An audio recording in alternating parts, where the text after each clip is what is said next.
Okay, welcome back. This is part 2 of chapter 4. Let's get started. Methods of selecting projects. Potential projects must be narrowed down.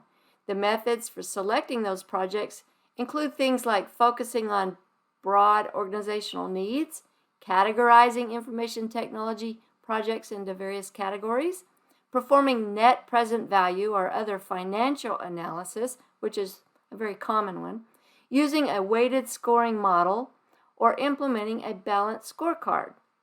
Projects that address broad organizational needs are much more likely to be successful because they'll be meeting the needs of the entire organization.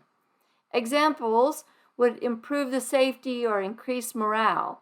Important criteria for selecting these projects would be the need. How big is the need? How badly does the organization need this done so that they can be successful?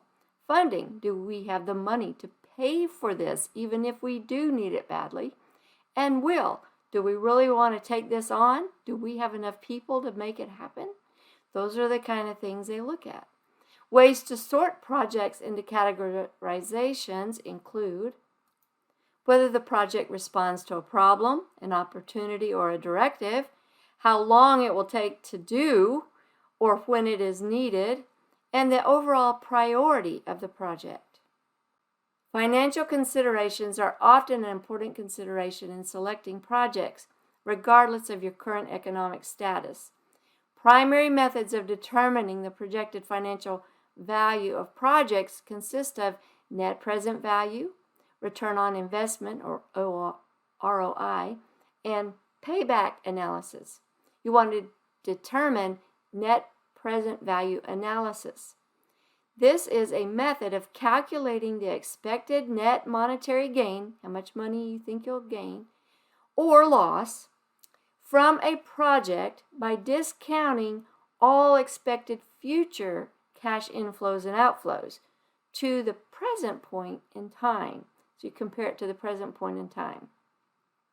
If it has a positive net present value, you should consider if financial value is a key criteria for choosing that project. Projects with higher net present values are preferred over those with lower NPVs, or net present values. Net present value calculations are determined by estimated costs and benefits for the life of the project and the products it produces. You want to determine the discount rate and then calculate NPV. Some things you have to think about. Some organizations refer to the investment year or years for project cost as year zero and do not discount the cost in year zero. The discount rate can vary, and it often is based on the prime rate and other economic considerations.